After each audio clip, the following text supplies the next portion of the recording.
Hello and welcome back to Life Lessons with Sheila. I'm so glad that you're here. Welcome to another True Crime Tuesday, where today we're going to talk about Susan Woods from Stephenville, Texas. They found her naked body 36 years ago, her head sunk into a bathtub full of black water, hands tied behind her with the tank top. It was 1987, and in a God-fearing town like Stephenville, 70 miles southwest of Fort Worth, what had been done to Susan Woods was unimaginable, something you might expect in a fetid corner of Los Angeles and New York City. She had been a quiet, shy woman, 5'7", with lustrous brown hair cascading past her shoulders, and an easy smile that friends didn't see as much as they once had. Susan was 30 years old and living alone that summer, left by a bikerish husband who had fled the state, waiting for her divorce to go through.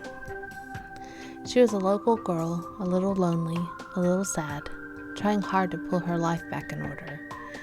When she missed her shift at the sandpaper factory 2 days running, a supervisor called her father, Joe Atkins. Atkins knew immediately that something was wrong. Susan would never miss work without telling someone. He drove to the tiny white bungalow she rented near downtown around the corner from Central Elementary. The house was dark, the night air quiet, but for the rhythmic shrieking of cicadas. On the porch, in the gloom, Atkins found that the door was unlocked. He was the one who found her in the bath off near the bedroom. It was something no parent should ever have to see. He called the police on the living room phone and waited in the yard until they drove up. When a sergeant named Donnie Hensley arrived around 9, he hadn't been told the victim's identity. He was surprised to see Atkins, whom he knew as a volunteer at the municipal golf course. "Joe, what are you doing here?" he asked. "Donnie, they killed her," Atkins said. "Killed who, Joe?" "They killed my daughter." Hensley didn't press. He could tell Atkins was suffering from something like shock. The two men huddled and said a prayer before Hensley urged Atkins to go on home. His family needed to be told. At one point, Susan's best friend, Cindy Hallmark, happened to drive up with her boyfriend. Neighbors could hear her screams 2 blocks away. Inside, other officers were already pacing the house, taking photographs and studying the scene. Susan, the medical examiner, would later confirm, had been raped and sodomized. An angry red line across her throat suggested that her killer tried to strangle her. Hensley examined the bedroom, where there appeared to have been a struggle. Bedding was strewn everywhere. The mattress had been shoved off center. A white electrical cord, perhaps used in the strangulation attempt, lay across the bed, plug-end on the floor. Murders were rare in Stephenville, and this was as bad as most of the officers at the house that night had ever seen. What stayed in everyone's minds afterward wasn't so much what had been done to Susan Woods. Instead, it was a pillowcase, stained with mascara. As Henley studied it, he realized he could see the outlines of a face. It had obviously been pressed over her nose and her mouth, and was in effect Susan's death mask. "I could see where her eyes had been," Hensley said. "For years, all I could see was that eerie mascara." In the bathroom, they found 2 good sets of fingerprints and palm prints, which in 1987 were of limited use. DNA analysis was still years away, and fingerprint databases were not available in Texas. So, while detectives had plenty of physical evidence, there was little they could do with the prints until they were compared with that of a specific suspect. Officers knocked on doors up and down the street. No one had seen anything strange. At the police department the next day, a lieutenant named Ken Maltby announced that no other detectives would be working the case. He would take it on alone. Hensley exchanged glances with another officer. Today, 30 years after his departure from the force, Hensley is a leathery, 70-year-old retiree living in nearby Granbury. He still has misgivings about the case, beginning with Maltby's impromptu takeover. He wanted to be a hero, he says. Maltby, who died in 2016, investigated for 2 months with little progress. Then, that October, when Maltby stepped aside to assume control of the narcotics unit, Hensley decided to take on the investigation in his spare time, with little guidance, he says, and surprisingly, no written reports. This case was cold, Hensley remembers. I looked, but I couldn't find no dang notes. I didn't know what people had said to him. Hensley started from scratch, attempting to revive the case, because Susan's remains were badly decomposed. Her upper body appeared to have spent 2 days in the bathwater. It was unclear whether she had been smothered, strangled, or drowned, but Hensley saw that there was basically 2 possible scenarios. Susan had been killed either by a stranger, a crime all but unknown to Stephenville, or by someone she knew. There was no sign of forced entry, which suggested the latter. The more Hensley studied the crime scene photos, the more he suspected that Susan had known her killer. What most struck him was the living room table. There was an open can of Coke and an ashtray containing 6 cigarette butts. It didn't fit. Susan wasn't a habitual smoker, and she avoided caffeine. One friend said she drank nothing but water. The table suggested that she had hosted someone who stayed with her long enough to open that soda and smoke 6 cigarettes.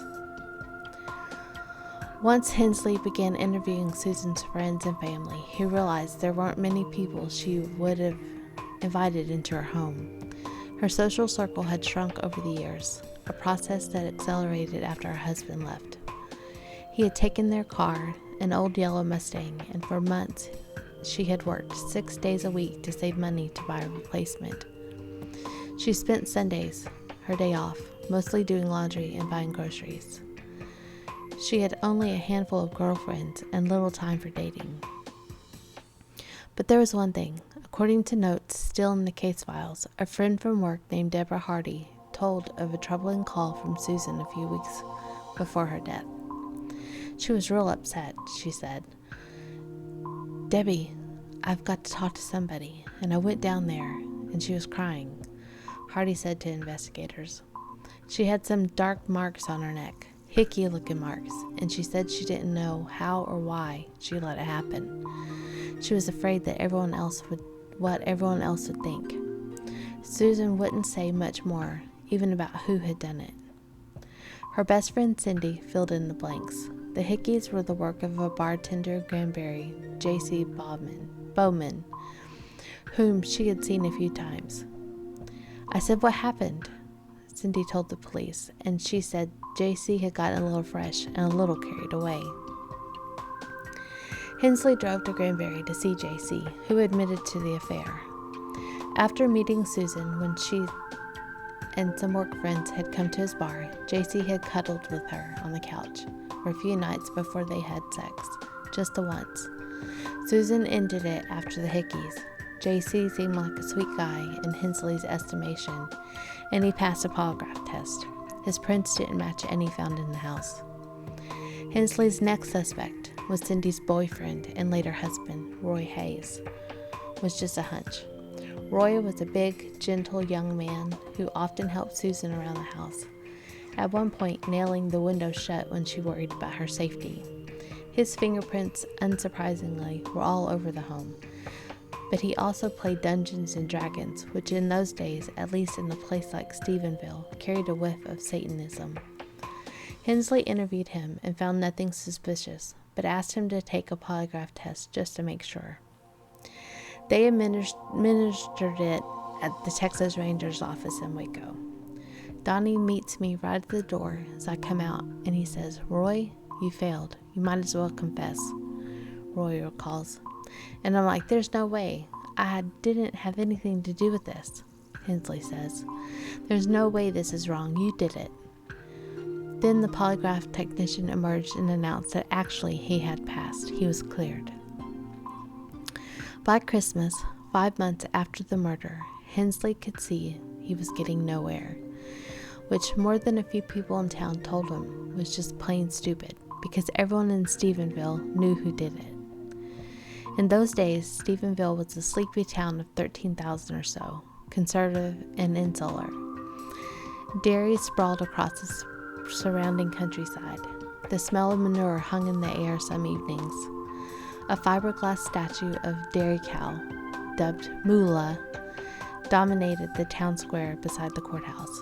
The county was dry. You couldn't even buy beer. Children's activities were defined by 4-H, rodeo, and on Friday evenings in the fall, high school football. Saturday nights, teenagers cruised Washington Street between the Dairy Queens on each side of town. Friends who did it together were known as drag buddies. On Sundays, just about everything closed. Everyone was in church. If you were a man and drove anything other than a pickup, well, someone might glance at you funny. Outsiders got noticed. And everyone noticed Michael Woods. In a town where FFA jackets, cowboy hats, and close-cropped hair were uncommon. Susan's then husband wore a leather jacket and engineer boots, and had a brown beard, shoulder-length hair, and a bad attitude. He drove a motorcycle, got into fistfights, and never seemed to have a steady job. Susan had been the breadwinner. Michael called himself a musician. Cindy called him a bum. It was whispered around town that he dealt weed, something Michael denies ever doing. Many days, Michael could be seen lying shirtless in their yard, sometimes lifting barbells. A Harley beside him in the driveway. He wasn't from Stephenville. No one had to ask to know that. No one ever saw him at the rodeo, or a football game, or church. Michael was born in Indianapolis, and in 2nd grade moved to El Paso. His mother was fleeing one of what he terms a series of vile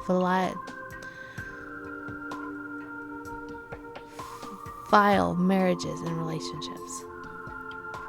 Michael later described his upbringing as erratic and abusive. Money was scarce. They often moved, and one of his mother's carousel of boyfriends was usually in the mix. She was a little hellion, is how he puts it. She liked to party and have kids. He ended up with 7 siblings. When he was 15, his mother remarried and the family moved to Virginia. It was then that Michael began leaving home for long periods. He had learned the guitar and loved it, played Southern rock, Marshall Tucker, Skinner. Away from home, he played on street corners at the old club, mostly along the East Coast, wherever the mood took him, sleeping on couches where he found them, one step from homelessness. It wasn't as rough as being at home, he remembers. When he was 20 or so, a friend in El Paso was moving to Stephenville and asked him to drive a truck there. He arrived in small-town Texas in late 70s and, when the friend needed more help, stayed on. Just a few years out of high school at the time, Susan told friends she spotted him on the drag, though Michael recalls they met when he was playing pinball in the convenience store and she walked in. If Michael presented as a bad boy, Susan was very much the good girl, sweet, timid, close to her mother, naive. According to Cindy, who befriended her in the Stephenville High clarinet section, Susan hadn't dated in school. She didn't even go to her prom. But she thought Michael was adorable, especially his shoulder-length brown hair. She said he looked like a rock star Bob Seger. Her friends didn't get it. I thought he was very immature, Cindy says. Susan was already working long hours at a nursing home. And he always wanted to have fun, have a good time, she recalls. The only serious fight she and Susan ever had, Cindy says, was over Susan's decision to date him. When it came time for Michael to meet Susan's parents, he didn't exactly arrive in a blue blazer with a vase of daylilies. I showed up on her doorstep. It was about 90 degrees outside, he recalls. I was wearing a pair of cutoffs and sandals and not much else. And her mother opened that door and about fell on the floor. How disgusting. A man walking around with no shirt and short shorts. So right from the beginning, her family didn't care for me one bit. Joe Atkins, who died in 2015, did not waste many words on him. He had I think it was a .357, but he showed me the pistol he had in his closet, Michael says. He said, "If you ever hurt my daughter, I'm going to shoot you." That honestly is the typical Texan dad response there. Michael never found steady work in Stephenville. He insists a few businesses wanted to hire or retain anyone with long hair. He also admits that as a musician and a night owl, he chafed at 9-to-5 jobs. Over the years, he says he worked in a hayfield, at a Sonic, at an auto parts factory, and for a place that made cattle feeders. "I just did whatever I could until they got tired of me, or I got tired of them," he said. "I had a bit of an attitude problem back then, because when people would try and say stuff like, 'Hey, fur face, get over here,' I would not react well to that. And in Stephenville, during that time period, big guys like to push their weight around, and that didn't work with me. I figured if you're going to push me around, I'd just pop you in the mouth. I didn't get along really well." In 1980, Michael pursued Susan to return with him to El Paso, where an uncle had promised him a job. Soon after arriving, they got married. What she had said to me is, "My parents are going to disown me, if you know. I'm living with a man out of wedlock. So can we get married?" Michael recalls, and I said, "Well, okay, I can take the day off tomorrow." They walked into the Justice of the Peace alone and came out married minutes later. Back in Stephenville, Susan's parents were aghast. The job, meanwhile, didn't pan out, and before long, Michael and Susan had to begin pawning their things. In a letter to Cindy, Susan complained that she was subsisting on bacon bit sandwiches. Soon enough, they were back in Stephenville, but a pattern had been established. Michael detested the town and everything about it. Susan wanted to make him happy, but found it hard to be content elsewhere. At least once they moved to Indianapolis to be near Michael's brother. 2 or 3 times they'd get settled in, get a place, get it fixed up, buy their appliances, recalls Susan's friend Gloria Martin. Mike would get itchy feet. We're going. She'd quit her job, move away, sell all their stuff, stay a month, starve to death, come back, and they'd start all over again. Until 1985 or so, they shared rental houses with others. Then Susan found a bungalow on McNeil Street, near Stephenville's downtown. That's where Michael mostly hung around the house, her son did in the yard. He began acting out. After a disagreement, a neighbor accused him of pouring sugar in her gas tank. He caught the eye of Stephenville police, who he claims would sometimes stop him for no reason. Friends rolled their eyes, wondering when his and Susan's relationship would end. Susan tried every day. She would come home after her shift and make him dinner, often Cornish game hens. But it wasn't working. The last straw, at least from Michael's perspective, was when he told her about his desire to begin flipping houses. Susan, who had earned almost all their money, wasn't keen to invest. Michael accused her of emasculating him. Finally, in the summer of 1986, a year before her death, he could take it no longer. He more or less gave her an ultimatum: Texas or me. Barbara Williams, a co-worker of Susan's, told detectives, and she chose Texas. Michael went to Indianapolis, but after a series of talks and letters, agreed to return that winter for what both understood as their final shot at reconciliation. It didn't take. In February 1987, Michael departed for good, taking their car. He left behind a cassette tape recording in which he exasperated Susan for destroying their marriage. Years later, Roy and Sydney still marvel at the ferocity of Michael's feelings. It was just 30 minutes of what a B word she was, Roy says, how it was all her fault. Her parents were horrible, Cindy remembered him saying. They never gave him a chance. Almost as bad, Michael had hidden handwritten notes with similar sentiment throughout the house, in cabinets and coat pockets. Susan was still finding them weeks later. It left her deeply shaken. Cindy's mother begged her to move into their spare bedroom. When she declined, Cindy slept on Susan's couch for a time. Roy nailed the window shut and lent her a pistol. Susan filed for divorce. Once the shock of the tape and the notes passed, friends noticed that her attitude began to lighten. She bought a car and discreetly trysted with J.C. Bowman. She was kind of like what you'd read in a book, Roy says, a person who has turned a chapter. As Gloria Martin puts it, she was the happiest I'd ever seen her in a long time. One Friday in late July, Roy and Cindy took Susan to a carnival in nearby Hicko.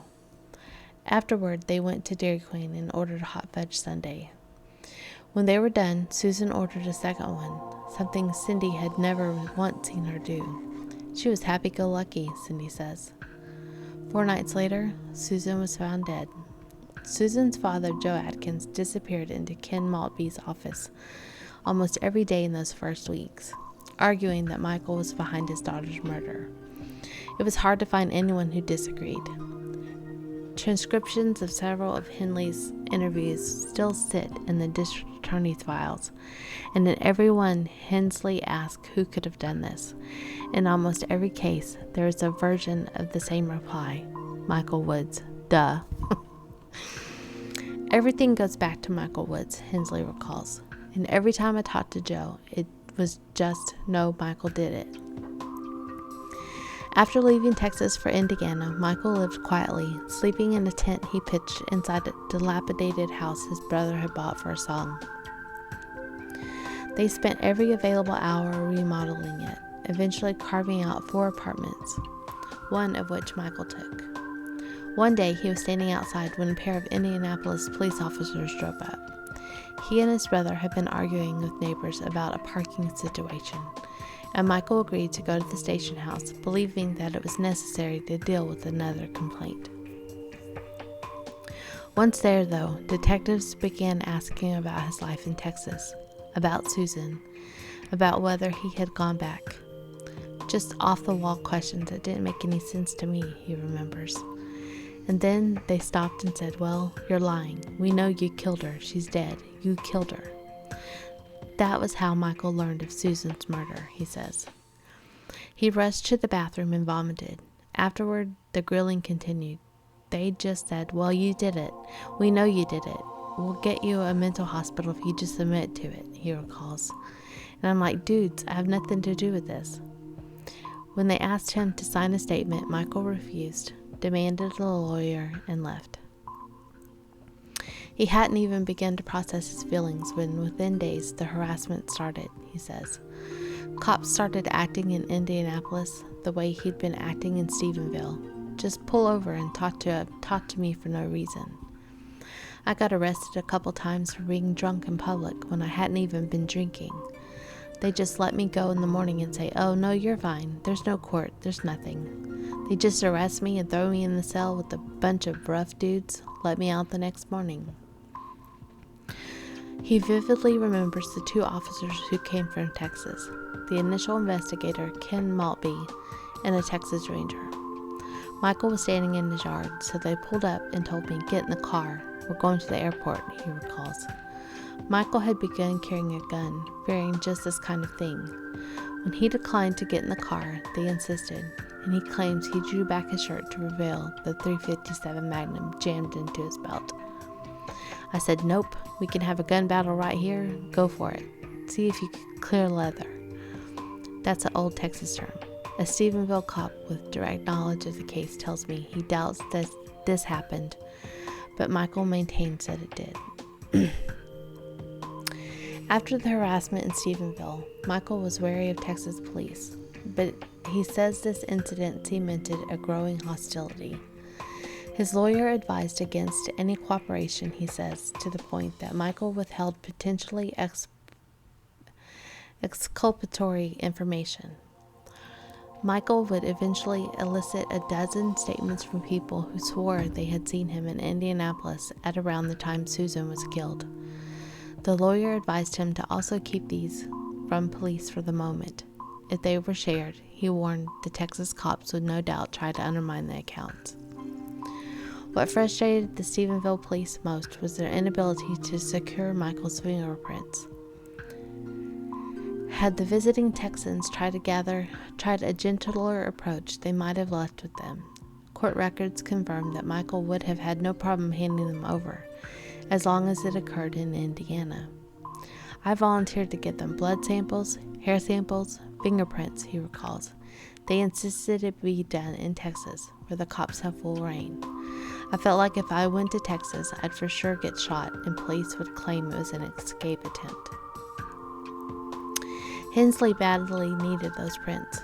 By this point, he had no other suspects. He was certain that Michael's prints would match those found beside Susan's body, if only he could get them. In April of 1988, 9 months after Susan's murder, Hensley found himself squatting inside an unmarked police surveillance van in Indianapolis, peering at Michael's house via a periscope and jutted out the top of the vehicle. One day he watched as Michael, his brother, and his sister-in-law began laying out items for what appeared to be a yard sale. Back in Stephenville, Stephen's family was making a big deal of the fact that Michael had taken not only the couple's yellow Mustang, but also a fur coat and a series of crystal figurines that they felt belonged to Susan. Scrunched inside the van, Hensley spied some of the figurines, which gave him an idea. If they could arrest Michael for theft of the figurines, they could get his fingerprints. Hensley had a search warrant drawn up. He then accompanied a crew of Indianapolis officers who descended on the house. They tore it apart and took everything I owned, Michael says, with the exception of my guitars, the clothes on my back. They took my cassette tapes, they took my underwear, they took my clothing, they took everything that was mine. Then they found, after their exhaustive search, a marijuana roach in my sister-in-law's purse. So they arrested me and my brother for that roach. Just put us in jail, let us out the next day. Never went to court on it. No charges were pursued, but the arrest got Hensley what he wanted, the prints. On the flight back to Texas, he sensed the noose closing around Michael's neck. He began drawing up an extradition request. He wasn't at all prepared for the news he got once he returned to Stephenville and compared the prints. They didn't match, he said. They didn't match. There had to be an explanation, but Hensley couldn't think of one. In his bones, he knew that Michael had done this. Everyone in Stephenville did, but there seemed no way to tie him to the crime. In desperation, Hensley attended an FBI profiler's class in Lampasas. Another attendee asked if he had considered the idea of autoeroticism. Maybe Susan had died during some kind of elaborate sex game. Hensley looked into it, but eventually dismissed the notion as far-fetched. When he mentioned this to a superior, he says, the officer suggested using the theory as an excuse to close a case. Hensley, who felt intense loyalty to Susan's family, said he exploded in anger. If another officer hasn't stopped me in the hallway, I'd have killed the guy. Soon after, he was reassigned to patrol duty. A few years had passed since Susan's death, and the investigation was no longer being actively pursued. This thing haunted me for years, says Hensley, who after resigning from the Stephenville force in 1993, went on to work for an arm of the United Nations, at one point helping investigate atrocities after the war in Kosovo. Kosovo didn't haunt me, Susan did. I'm sorry, but every time I talked to Joe Atkins, my heart broke. And I'm a tough old cop. I thought I was. No one ever told Michael, much less announced publicly, that he had been all but eliminated as a suspect. For him and for the people of Stephenville, nothing changed. Joe Atkins kept on as he had before, telling anyone who would listen that Michael was getting away with murder. Cindy and Roy felt the same way. It was just an article of faith.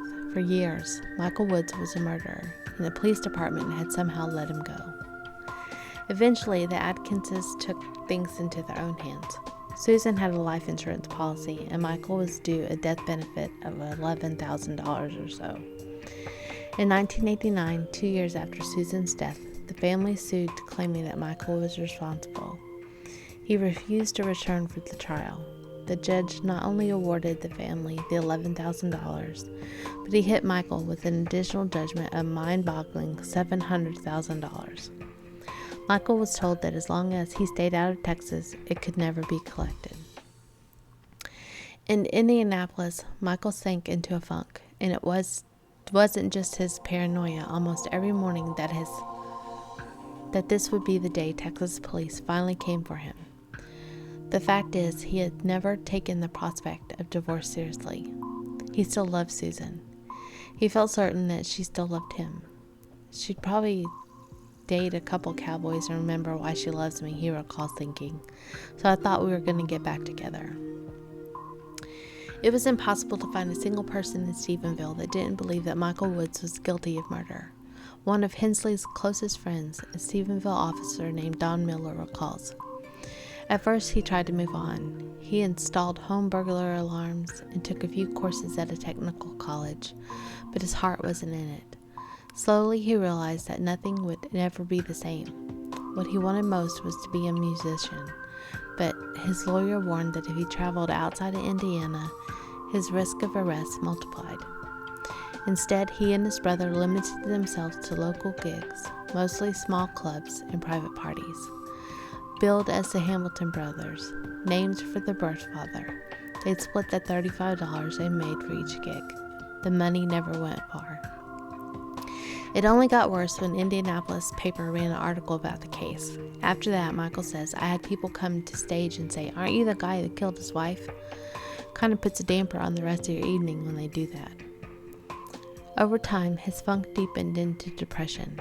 I was going to a therapist. I was on antidepressants, he says. He turned to recreational drugs, which didn't help. I was taking anything anybody offered me as a gig. And I mean anything. Get me out of this world. I drank like a fish. Nothing seemed to cheer me up, or if it did, it wasn't for long. I was too far gone for therapy to be much good for me.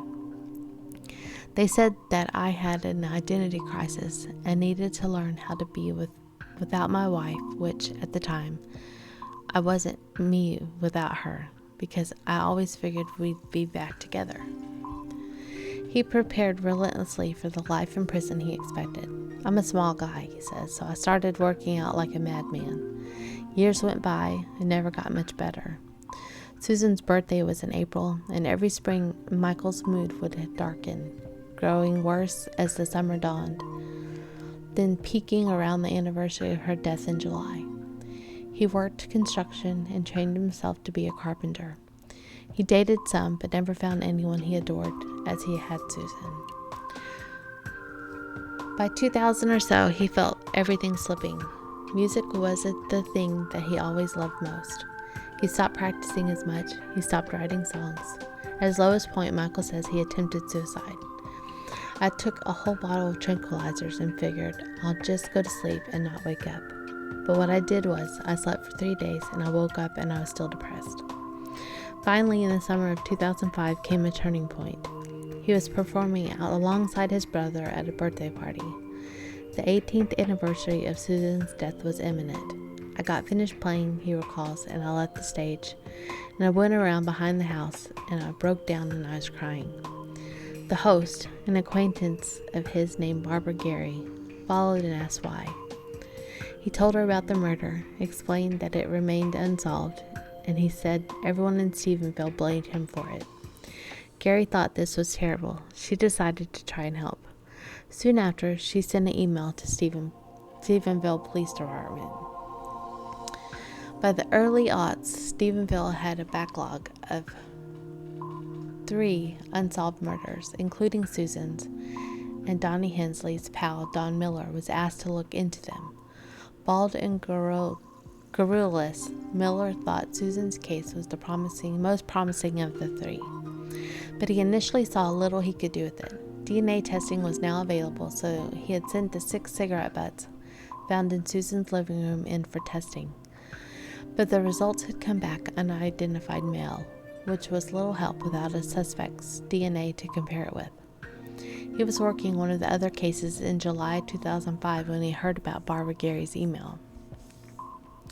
When he phoned her, Gary said the situation was killing Michael and his family, and she wanted to know where the case stood, Miller recalls. If Michael truly wanted closure, he replied, he should talk to him. When Miller heard nothing for 5 months, he called back, and this time managed to get Michael on the phone. Miller asked to come to Indianapolis to get his DNA. Michael was hesitant. He agreed at first, and then waffled, at one point canceling after Miller and his partner had already bought plane tickets. They decided to go anyway. It was winter in Indiana. Shivering in summer weight sports jackets, they drove to Michael's address and knocked on the door. He cracked the door open, and I told him who I was, and he said, "Miller, I told you I wasn't going to cooperate," Miller says, and I just started talking. He explained how the cigarette butts were the only way to establish Michael's innocence. And if you don't give me your DNA, if you don't cooperate with me, then I'm going to turn around and I'm going to leave. And this case is going to go nowhere. You've got to help me. Eventually, Michael relented, and there was just one problem. Neither Miller nor his partner had ever used a DNA kit.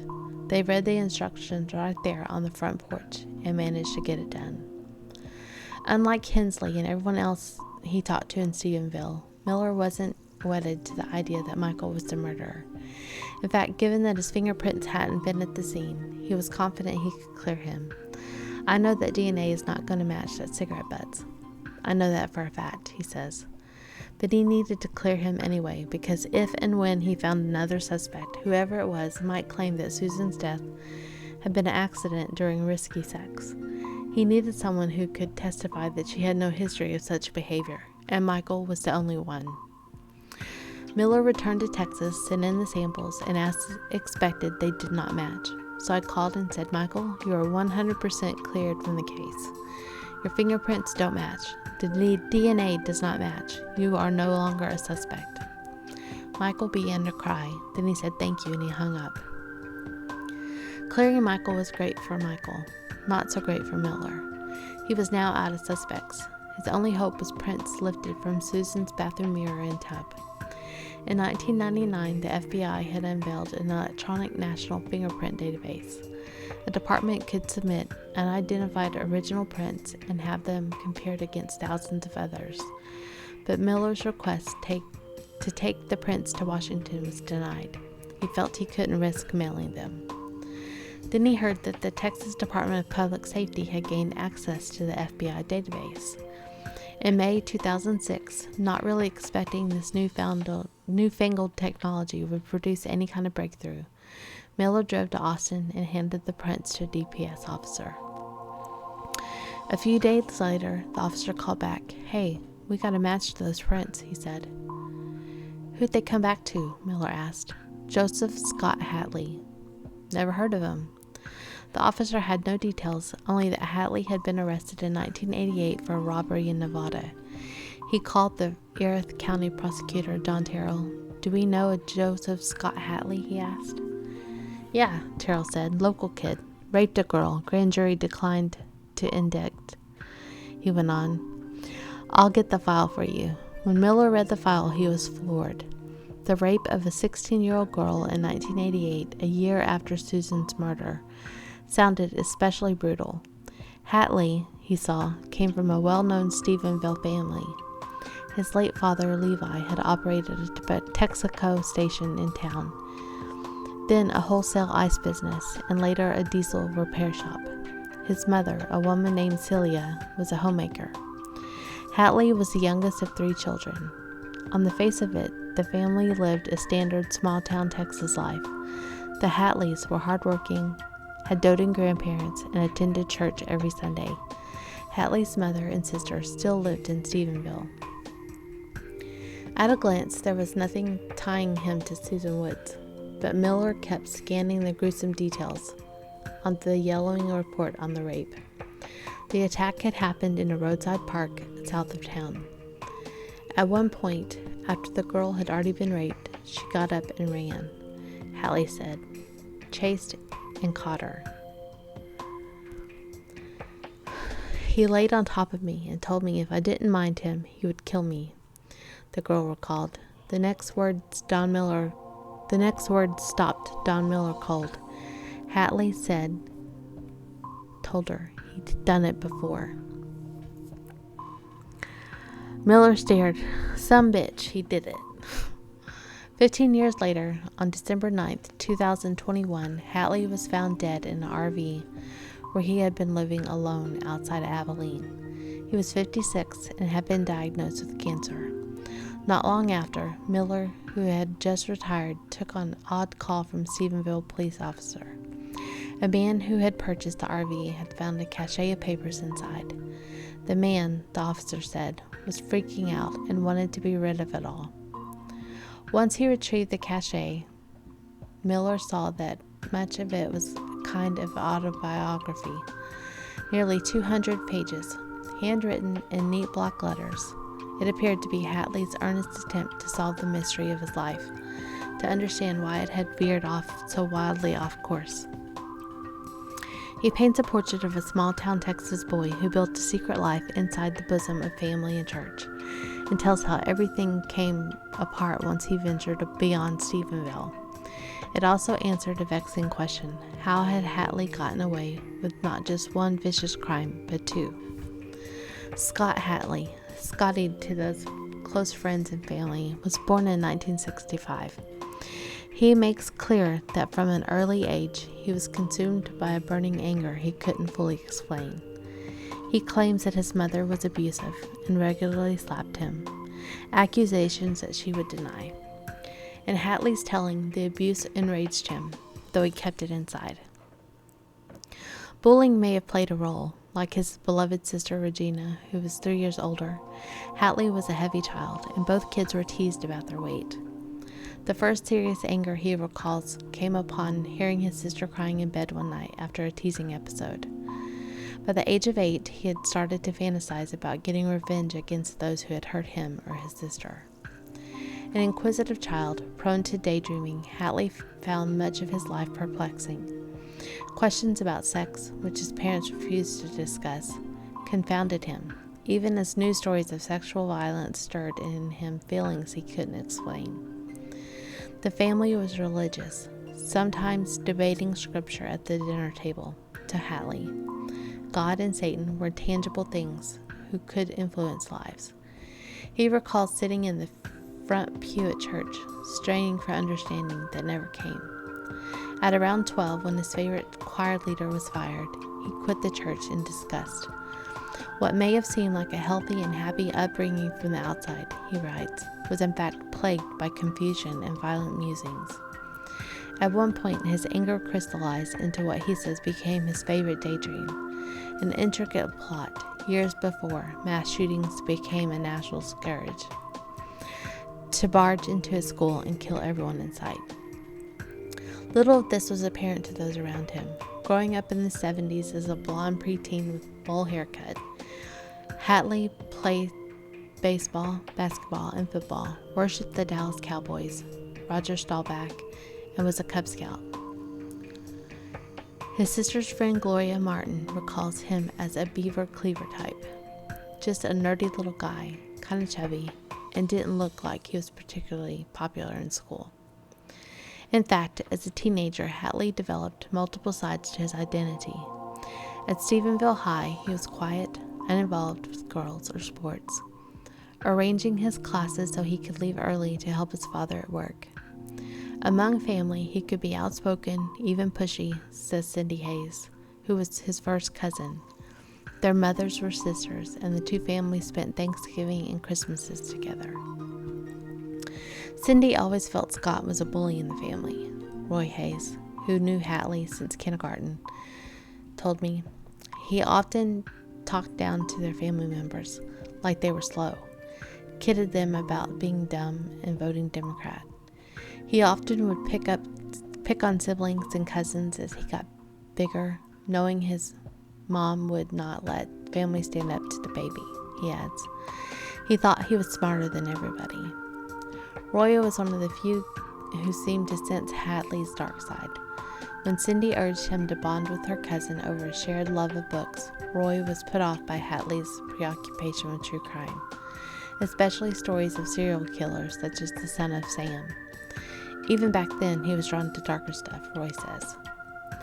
At 13, Hadley began tagging along with his sister and friends, Cruise to Drag, and when one of them handed to him a beer, he found his first true love, booze, he writes. My mind that always worked too fast slowed down, and I could focus for the first time in my life. From the first buzz, I knew that alcohol is what I craved, what I needed, and what I had to have. His other fixation was pornography, which in those days he found in magazines. He hid them and a stash of vodka from his parents for years. As a self-described fat, antisocial kid, Hadley lamented that he had never had a girlfriend. I have often wondered how my life might have turned out if I had learned about relationships at an early age, how to love, care, and share with a woman. During his senior year in 1984, Hadley joined the Air Force Reserve and was training at Carswell Air Force Base in Fort Worth to become a mutation specialist. After graduation, he endured reservist training in San Antonio before transferring to Colorado for technical school at Lowry Air Force Base, outside Denver. At the dormitory, he met a young, serious, dark-haired woman from Ohio. Hadley had never even kissed a girl. He calls it love at first sight. Late one night, they slow danced to Prince's Purple Rain. On weekends, they made love in a cheap hotel. It was the happiest time of his life, Hadley writes. On impulse, they married. Neither their commanding officers nor his parents were thrilled. Once training ended, Hadley opted not to enlist in the Air Force, but his wife did. She was assigned to base on Pacific Island in Guam, and after a few months of separation, he joined her there. Walking off the flight into a land of azure ocean, white beaches, and deep green jungle, from the moment they reunited, though, he knew that something was awry. It seemed that the fire had burned so hot in us, had just cooled just a bit, he writes. There was a story in her eyes I could not read. She had rented them a small apartment in an outlying village, and at first things went well enough. They were both heavy drinkers, which helped initially. When she went skydiving with her new friends, he would wait on the ground with the machete, slashing through the foliage when one of them inevitably landed in the jungle. He got a job at an insurance agency selling policies to service members. The magic of their courtship, however, was gone. As the weeks wore on, she became distant, and they fought almost daily. Their love life flagged. For the first time in years, he began to pray. When things didn't improve, he decided to pledge his life to Satan. There was just one problem. In a tragic, comic moment, he realized he didn't actually know how to contact the devil. I'd seen movies, and it always seemed to start with candles, he writes. My wife had a house full of candles, so I gathered some up and lit them. I got on my knees and asked Satan to help me out of a situation. I prayed that I would give my soul for my freedom. If I could have only known what the consequences my action would bring to my life. May God have mercy on my soul. It seems to have been a one-time thing, but the memory plagued him for years.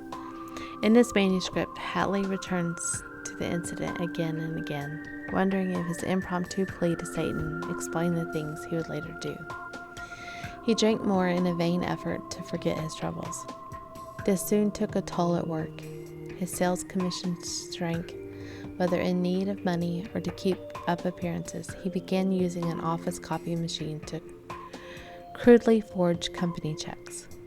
His wife, meanwhile, began going out alone. Hadley came to believe that she was having an affair years later.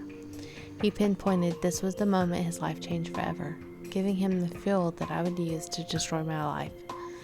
I just did not have the maturity to experience to overcome this kind of thing. He called his mother, and she told him to come home.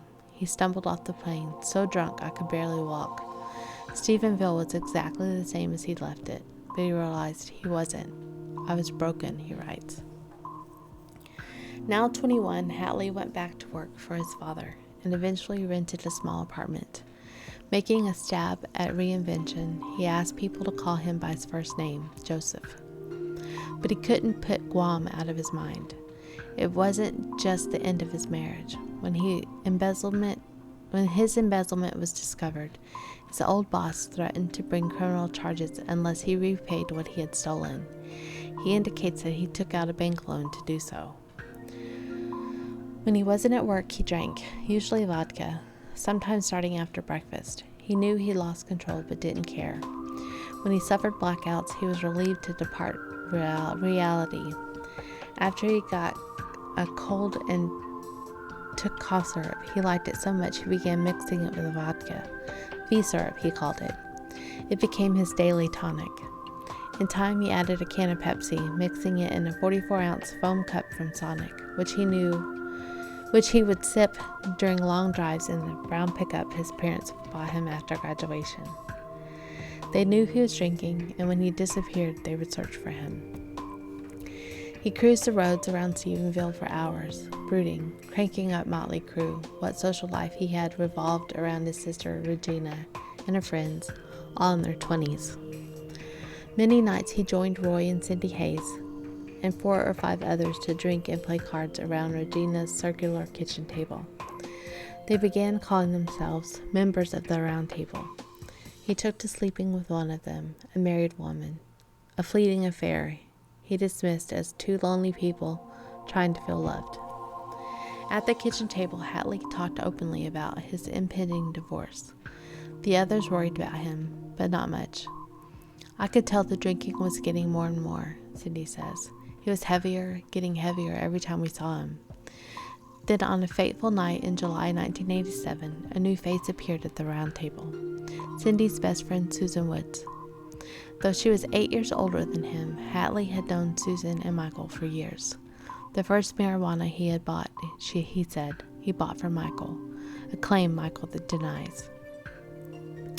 That night in his sister's kitchen, Hatley writes, he was drunk and thought Susan was flirting with him. He remembers flirting back, and that a single evening, a single interaction, a single moment was all it took. The following Sunday night, after another drunken drive, he decided to swing by Susan's house unannounced. You must understand that I did not set out that night to hurt anyone, Hatley writes. She welcomed him in his telling. They listened to records and had a few joints. In fact, they were cigarettes. At some point, he writes, I overstepped my bounds and Susan slapped me. What happened next, Hatley says, was a blur. By the time I came out of the fog, I had brutalized her, he writes. At first she said that she was going to tell what I had done to her. Then she said she would not tell anyone if I just let her go. I found it interesting that she thought any of that mattered. I asked her if she believed in God. She said she did. I told her, then you need to pray. All these years later, I still do not know why I said that. I honestly do not know if I was mocking God or if I still had a little humanity left in me. All I know with certainty is the last moments of Susan's life were spent in prayer. That night, I took the life of a kind, sweet, loving woman who never did anything to me but show kindness. My God, I had become a monster. Afterward, he drove home. The police station was on his way. He paused at the adjacent stop sign and considered pulling into the station. Instead, he drove on. 4 days later, news of the murder appeared in the Fort Worth Star-Telegram. I wish with all my heart that I could tell you that I mourned for what I had done, but that would be a lie, he writes.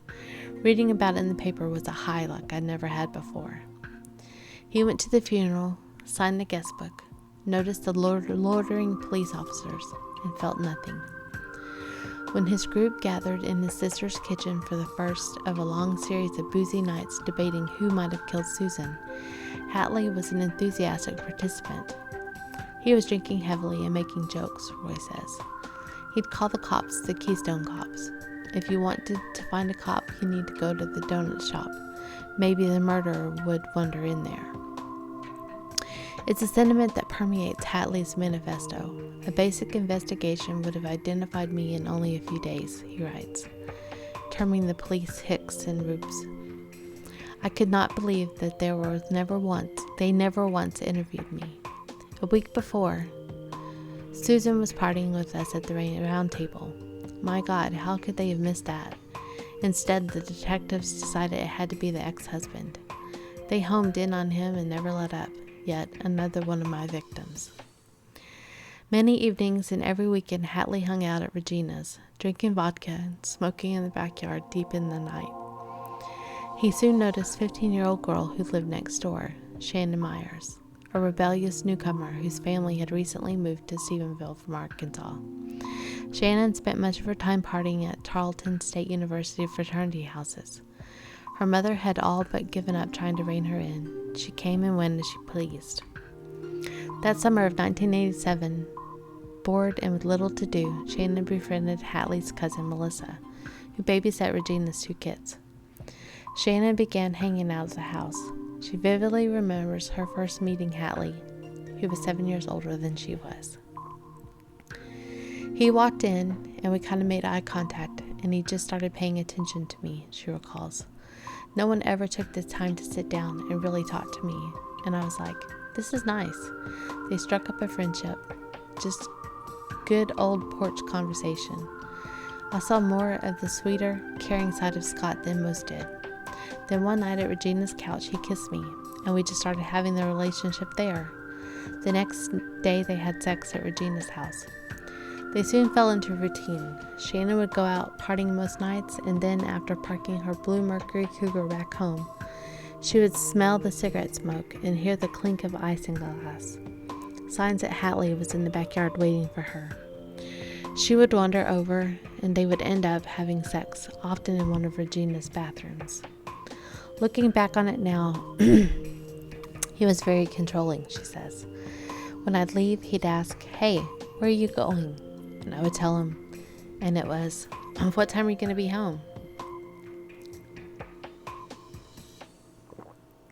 Shannon was being sexually abused by someone close to her family. She thinks that made her easy prey for Hatley. I needed to be loved, she recalls, and Scott played on that. After sex, she says, he kept telling me that I'm special, I'm the special one, and that still today sends shivers through my spine. After several weeks, Shannon says her mother discovered what was happening. She didn't like the age difference, she says. Distraught, Shannon's mother confronted Hatley in a Kmart parking lot. He promised to end the relationship, as did Shannon, but they didn't. When Hatley started renting an apartment, he and Shannon began meeting there. One night in September, Shannon took her white poodle, Dee Dee, to the apartment. Lately, she had sensed that Hatley was under some kind of stress. Today, she speculates that it had to do with Susan's murder, but what happened came out of nowhere. When they began to have sex, he seemed more forceful, more aggressive. And I kind of backed away and was like, "Hey, stop, you're hurting me," Shannon remembers. And well, as soon as I said stop, all hell broke loose. In his eyes was coldness, and I was like, okay, what the heck is happening? He took a knife out and held it to my throat. She didn't object, she says, out of concern that Hatley might hurt Dee Dee, who had begun to growl. Me, 15-year-old me, I was worried about my dog, she says. And then I finally pushed him off me, and I grabbed my dog and I ran out. She was fast walking home when Hatley pulled up alongside her in her pickup. He asked to give her a ride, and at first she refused, so he apologized. And I looked at him, and I didn't see that anger in his face anymore. She got in the vehicle in her driveway. He looked at me and put his hand on my face and said, "I'm sorry, I love you." And I said, "Love you back." When Shannon told her mother about the assault, she insisted on going to the police. While being interviewed at the station, Shannon sensed the officer's skepticism once she said that she and Hatley had an ongoing sexual relationship. She says her reputation as a wild child probably influenced her treatment. It was, he said. She said, Shannon remembers. They just viewed it as I was the crazy one. But according to Hatley's journals, the police gave so little credence to Shannon's story that he didn't even have to contest the accusation. When an officer paid him a visit, he thought he'd soon be linked to the murder. That did not happen. What happened was the officer told me that this was a screwed up little girl, so I should stay away from her. Incredible. Deeply frightened and confused by the police's department refusal to prosecute, Shannon cut off contact with Hatley, though she continued visiting his cousin Melissa next door in the daylight hours when he was gone. Once, when she hadn't realized that Hatley was in the house, she overheard him arguing with his sister. They were having a conversation about, well, you shouldn't have messed with her, she recalls. And he goes, yes, but I love her. And she goes, but she's 15. The police visit, meanwhile, left Hatley deeply paranoid. Convinced that he would soon be arrested, he lived near the station and, each day, watched cruisers drive past his apartment.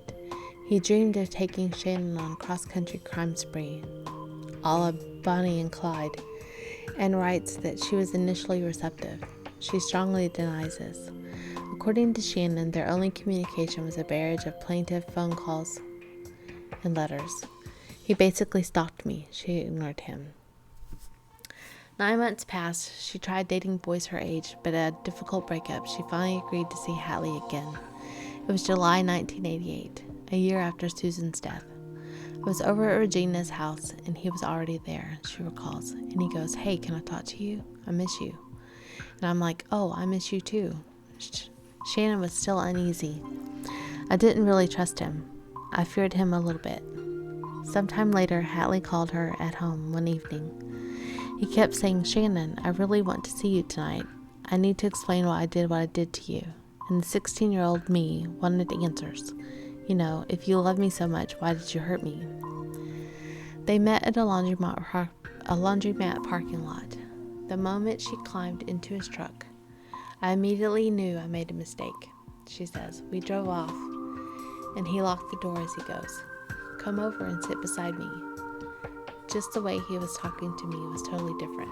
He had aggression in his voice, and I was doing exactly what he told me because I was afraid. As they drove through, he kept telling her they were destined to be together, and she briefly warmed to him. I'm just wanting to be loved and accepted, she says.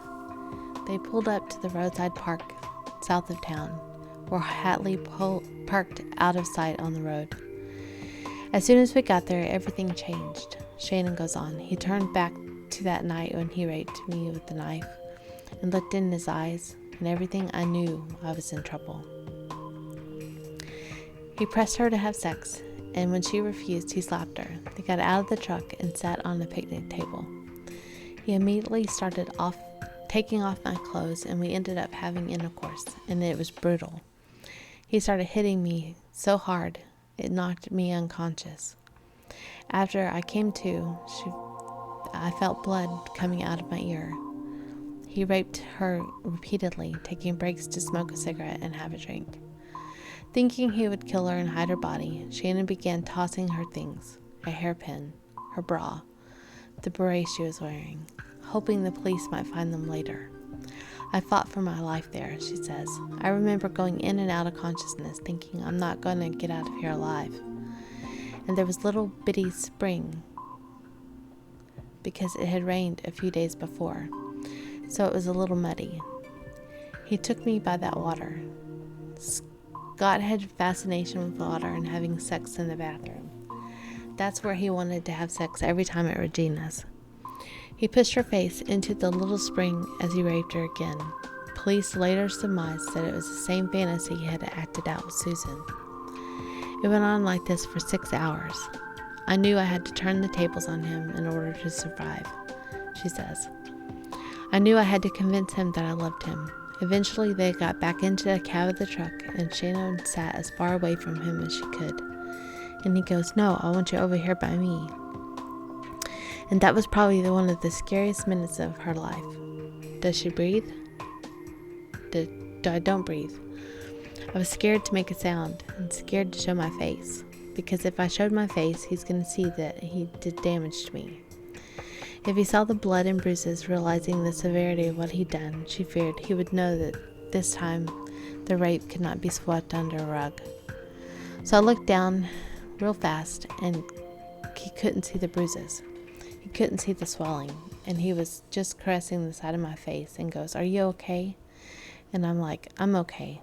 And I said, "I just want to start my life with you." And he goes, "I'm sorry for what I did." And I said, "It's okay, I love you. I just need to listen to you." And I remember saying that to him, and he goes, "Don't you turn me in." I said, "I'm not going to say anything," and he believed me. He reached under the dashboard, turned on the ignition, drove to the laundromat parking lot, and just left her just before the sun rose. "I never ran so fast in my life," Shannon says. When she got home, she fell into her stepfather's arms, and he yelled for her mom. They rushed her to the hospital. This time, her account was taken seriously. Nurses administered a rape kit, if awkwardly. It wasn't clear if any of them had done it before. Because the attack had occurred outside city limits, the investigation fell on the Erath County Sheriff's Office, whose deputies soon arrived at the hospital to interview her. Badly bruised and bloody, but still alive, Shannon Myers told them everything. The next morning, Hatley was awakened by a knock at his door. Glancing through the curtains, he saw that it was a deputy sheriff. He took a swig of vodka and fetched his pistol. He prepared to shoot the deputy as soon as he entered the apartment, but the officer left when no one came to the door. Hatley assumed the authorities would soon return in force. He packed a bag, threw in his pistol, and drove to the bank, where he drained his account. Then he headed west, no clue where he was going. That night he drank beer in an El Paso motel, staring out at Mexico. The next day he went farther west, thinking he might see the ocean in California, but when he spied billboards for Las Vegas, he steered there instead. He had no plan. Days he drank and wondered. Nights at a motel on Fremont Street. He drank more and pondered suicide. More than once he put the gun into his mouth. Running low on money, he walked into a strip mall shoe store, tried on a pair of shoes, and pointed his gun at the saleswoman. He trotted out with $120, the shoes, and a powerful adrenaline rush. After that, he tried to rob a hotel clerk, but the man barely understood English and started shoveling with him handfuls of coins. Hatley became enraged and was about to shoot him, and took off when someone approached the outside door. The next day, while scouting new targets, he noticed a motorcycle policeman behind him. A moment later, 3 patrol cars appeared. He drew his gun into his lap. A helicopter hovered into view. When the patrol cars hit their lights, he heard a voice on the loudspeaker telling him to pull over.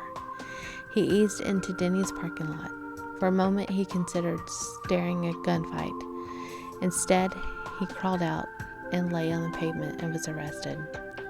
Throwing into a holding tank, Hatley waited for the Stephenville police to arrive and haul him back to Texas to answer for the rape and no doubt the murder.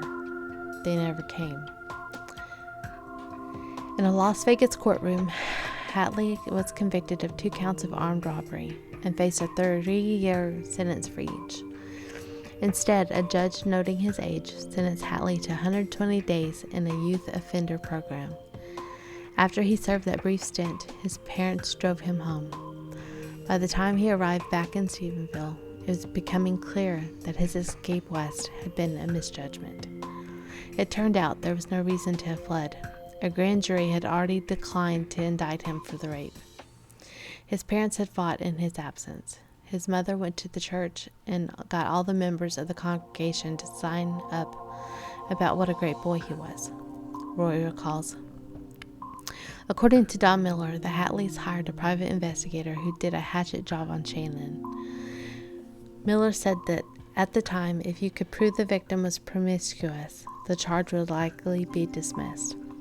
Hatley was clean cut, Miller says. He was a Stephenville kid, one of us, you know. Shannon, well, she did not enjoy that reputation. Shannon thought Hatley would be jailed for years in Nevada, so she was stunned when she spotted him back in town. She told police who hadn't known either. She assured herself that sheriff's rape investigation would put him away. Then came the official letter in the mail. I was reading it, she says, and I'm like, what does this mean, not indicting him? What does this mean, lack of evidence? She went over to her neighbors who helped her make sense of it.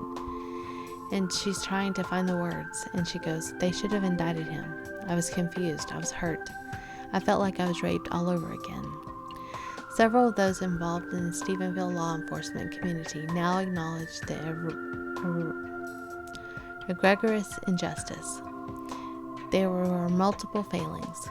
It's easy to criticize the Stephenville police for focusing so much on their energies on investigating Michael Woods, and for so casually ignoring Shannon's first rape allegation. Another serious criticism could be directed against the Erath County Sheriff's Office, which failed to pass on to police what Shannon told them of Hatley's admission to a previous murder. "Hindsight, heck yeah, we should have known about Hatley," Miller said. "But in all the statements and reports we did, none of Susan Wood's friends ever mentioned he was in her circle.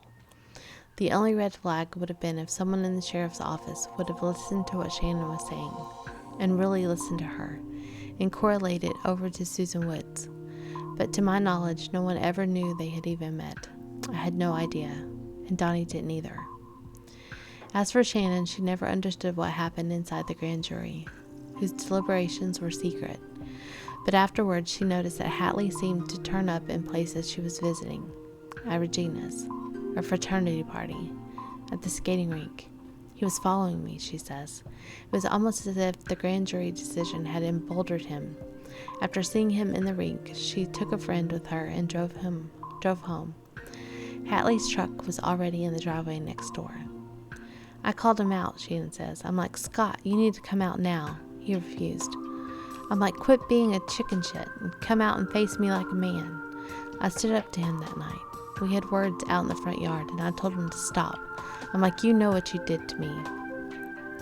He quit harassing her after that. Even so, Shannon's life was beginning to crumble. Her mother and stepfather moved away, and she stayed with an uncle. Barely a year after the rape, in a bid for security of some sort, she suddenly got married to a local boy. It lasted 90 days. Afterwards, she leaned heavily on a friend for support, but then he was killed in a motorcycle accident. My world crashed," Shannon says. At her lowest, she considered killing herself. Instead, she fled, moved to Pasadena, southeast of Houston, and with her mother when she was 19. She would seek professional counseling for years after that. Things never came easy, but she told herself she was still alive. She was a survivor, and she had escaped Stephenville. Back living with his parents, having gotten away with murder and rape, Hatley knew for sure he couldn't stay in Stephenville. The specter of imminent arrest was ever present. He moved to Nashville and in 1993 got married, and he and his wife had 2 children. Like his older brother, Hatley became a truck driver. By his telling, he was a good one, valued by his company for the long hours he drove. He worked so hard, he says. His dispatcher once asked him what he was running from. "Myself," he said. Alone out on the road, Hatley writes, "I honed my skill at picking up broken women, mostly on the roadside bars. If he violated the law doing so, there's no known record of it. He took pills to stay awake on the road and ended up rear-ending another truck in Dallas, which led to his dismissal. He then took a job in a Nashville grocery warehouse. It paid well, but his past remained a torment. He was never able to get the murder out of his mind. He drank every night and at all hours on weekends. His daughter was injured in a car accident and required extended bouts of physical therapy. His wife was diagnosed with multiple sclerosis. When a tornado damaged their apartment complex, they moved into a duplex, only to see it destroyed when a drunk driver plowed through it. He began to believe that it was all God's punishment for what he had done. Years passed, 5, then 10. His life calmed. In the late 90s, Hatley's company proposed promoting him to help run a warehouse in Round Rock. Returning to Texas felt like a serious risk.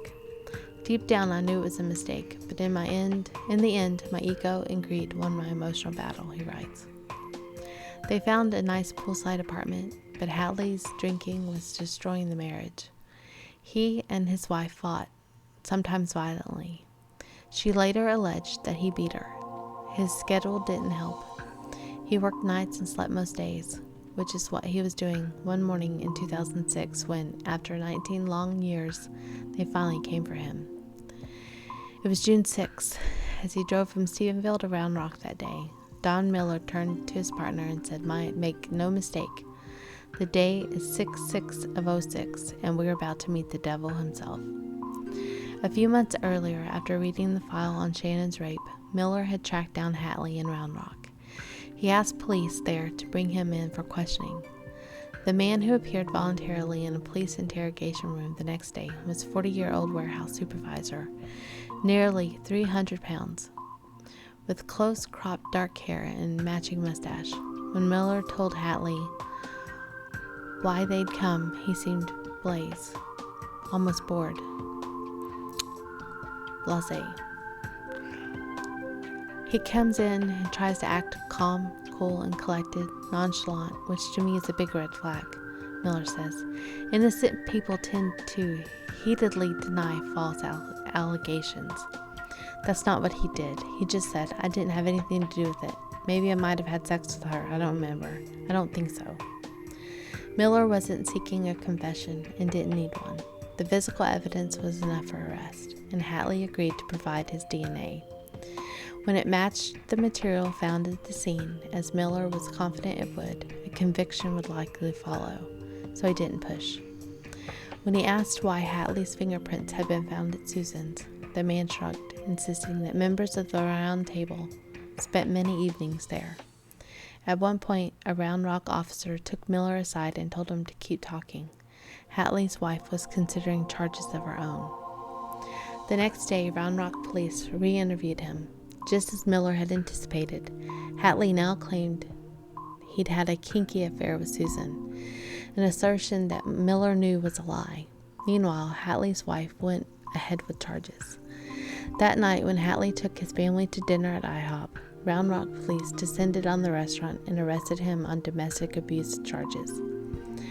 A few days later, Miller filed the arrest warrant for the murder. When the results came back on the DNA, Hatley's genetic material matched that on the cigarette butts. The news landed like a meteorite in Stephenville. Before the arrest was announced, Miller found Susan's father at the golf course. Miller told him they had the man who murdered his daughter. Joe Atkins refused to believe that it could have been anyone but Michael Woods. It was the same everywhere. Nobody believed me, Miller remembers. Roy and Cindy Hayes were among the doubters. Almost 20 years after Susan's death, Roy was still irked at his treatment by police. Rumors of his involvement had cost him the career in law enforcement he had planned, and at least one other good job, he says. He thought Cindy's cousin Scott was now being wronged in the same way. Not until Miller personally explained the evidence did Roy and Cindy come around. This caused a rift with the Hatley family. Roy remembers Hatley's mother telling them, "We need to circle the wagons. It's our family against the cops," according to Cindy. It tore our family completely apart. Michael was in a college class when Miller phoned. Although he'd already been cleared, he had never felt truly safe with the case still unsolved. He took the call outside. "I hadn't got a cigarette in a year," he says. "My professor who came out with me gave me one. I needed it. I cried a little bit. It was surreal, and they finally got him. I was beginning to think they never would." It took forever for Miller to track down Shannon Myers. She had been so traumatized by the 2 rapes that she had basically gone into hiding, she says. For years, she was stricken with panic attacks and migraines. News of Hatley's arrest offered her the validation Stephenville had never given her. Today, after years of therapy, Shannon is happily married and working in the Houston area. When Miller called me, oh lordy, I was mad. I was relieved. "Now you're finally listening," Shannon says. "He kept telling me, 'I believe you, I believe you,' and that was what I needed to hear." She's grateful the full story is finally being told, and she says, "Because I truly believe there are other victims out there. He was a trucker, remember? I can't be the only one." There was no showy trial, no dramatic perp walk, no teary confessions. Confronted by the physical evidence, Hatley quietly cut a deal to serve 30 years. It wasn't what some had hoped for, but Susan's parents wanted to avoid the attention of a trial. and Hatley agreed to testify against one of his new cellmates in Stephenville jail. He was sent to Huntsville, where in time he claimed to have rediscovered religion, wrote his manifesto, and in 2017 was diagnosed with bladder cancer that soon went into remission. Released the following year on good behavior, having served just 11 years, he entered a halfway house in Midland, found a job repairing old field trucks, and after being laid off at the onset of the coronavirus pandemic, moved into an RV park outside Abilene to be near one of his daughters, Amanda. He was sober and things went well for him for a time. It didn't last. I don't know what happened, but I'm pretty sure he started drinking again, Amanda says. He distanced himself from us. He didn't come around for months at a time. Then he'd just pop up at the door. I told him he needed a call and we'd have a big fight. On Halloween 2021, Hatley told her his cancer had returned and had spread to his spine. 6 weeks later, his landlord found him dead on the floor of his trailer. He was 56. Hatley never admitted to Amanda what he had done in Stephenville. She learned the details only after she read his manuscript.